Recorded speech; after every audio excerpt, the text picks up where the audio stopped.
নমস্কার। বাংলার ঘরের খাবার মানেই বাংলা খাবার। আজকের মেনু মাছের মাথার ঝোল। খুব কম খরচে হয়ে যায়।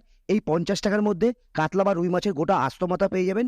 ৪ পিস করে নেবেন, ওটা দিয়েই সম্পূর্ণ রান্নাটা হয়ে যাবে। প্রথমেই কড়াইয়ে অল্প একটু সর্ষের তেল গরম করে নিয়ে দুটো মাঝারি সাইজের পেঁয়াজ, ২০ থেকে ২৫ কোয়া রসুন, ৮ থেকে ১০ টুকরো আদা, ১ চামচ গোটা জিরে, ১০টা গোটা গোলমরিচ, ১ চামচ ধনে।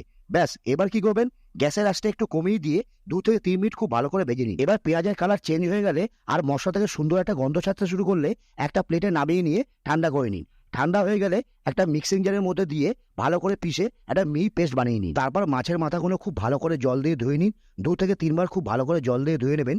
ধুয়ে নেওয়া হয়ে গেলে এবার ১ চামচ হলুদ আর ১ চামচ নুন দিয়ে খুব ভালো করে মাখিয়ে নিন। এবার কড়াইয়ে ৭৫ থেকে ১০০ গ্রাম সর্ষের তেল দিয়ে খুব ভালো করে তেলটা গরম করে নিতে হবে। মাছের মাথা ভাজার জন্য একটু বেশি পরিমাণে তেলের প্রয়োজন হবে। যদি কম তেলে ভাজতে যান তাহলে মাছের মাথাগুলো কড়াইয়ে লেগে যাওয়ার সম্ভাবনা থাকে। এর ফলে কি হবে, মাছের মাথাগুলো ভেঙে যাওয়ার সম্ভাবনাও থাকবে। তারপর খুব ভালো করে লাল লাল করে ২ পিঠ ভেজে নিন। যদি লাল লাল করে না ভাজেন তাহলে মাছের মাথা থেকে কিন্তু একটা আষ্টে গন্ধ ছাড়বে, আর খেতেও কিন্তু খুব একটা ভালো হবে না। তারপর ভাজা হয়ে গেলে একটা প্লেটে নামিয়ে নিন। এবার সেকেন্ড লটের মাছের মাথাগুলো সেম প্রসেসে ২ পিঠ খুব ভালো করে লাল লাল করে ভেজে নিন। তারপর ওই মাছ ভাজার তেলেই দুটো শুকনো লঙ্কা আর কালো জিরে ফোড়ন দিয়ে সামান্য একটু নাড়িয়ে চাড়িয়ে পেঁয়াজ আদা রসুনের পেস্টটা পুরোটা দিয়ে দিন। এবার মশলাটা খুব ভালো করে ৩ থেকে ৪ মিনিট কষিয়ে নিন। যখন দেখবেন মশলা থেকে সম্পূর্ণভাবে আদা রসুনের কাঁচা গন্ধ চলে গেছে আর এইরকম মশলা থেকে তেল ছাড়তে শুরু করেছে, ঠিক সেই সময় আপনাদের রান্নায় যতটা নুনের প্রয়োজন সেই অনুযায়ী নুন দিয়ে তারপর ১ চামচ হলুদ আর একটা গোটা টমেটো দিয়ে আর একবার একটু মশলার সঙ্গে টমেটো খুব ভালো করে কষিয়ে নিন। এবার টমেটো সম্পূর্ণভাবে গলে গিয়ে মশলার সঙ্গে খুব ভালো করে মিশে গেলে একটু কালারের জন্য ১ চামচ কাশ্মীরি লঙ্কার গুঁড়ো দিয়ে খুব ভালো করে মশলার সঙ্গে মিশিয়ে নিন। মিশিয়ে নেওয়া হয়ে গেলে আপনারা যতটা ঝোল খেতে চান সেই অনুযায়ী জল দিয়ে খুব ভালো করে নাড়িয়ে চাড়িয়ে তারপর ৪ থেকে ৫টা চেরা কাঁচা লঙ্কা দিয়ে ভেজে রাখা মাছের মাথাগুলো ওই ঝোলের মধ্যে একের পর এক ছেড়ে দিন। এবার খুব আস্তে আস্তে খুন্তির সাহায্যে প্রত্যেকটা মাছের মাথাগুলো ঝোলের মধ্যে চুবিয়ে দিন।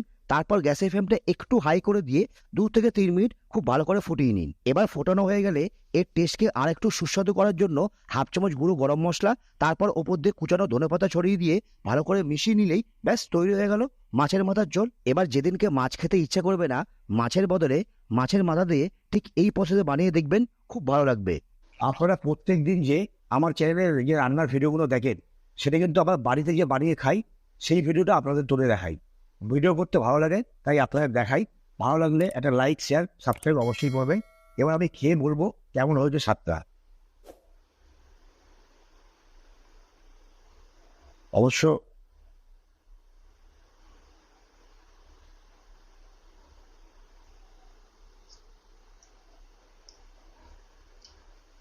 বাড়ির রান্না, বাড়িতে যে রান্নাগুলো প্রত্যেকদিন বানিয়ে খাই সেটাই আপনাদের দেখাই, চেষ্টা করি।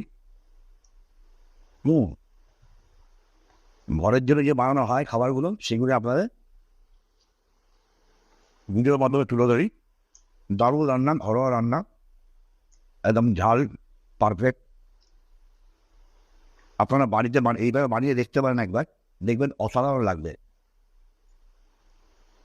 মাঝে মাঝে একঘেয়ে হয়ে যায়, মাছ খেতে লাগে, মাছের বদলে এই মাছের মাথা দিয়ে আপনারা এইভাবে রান্নাটা করতে পারেন, খুব ভালো লাগবে।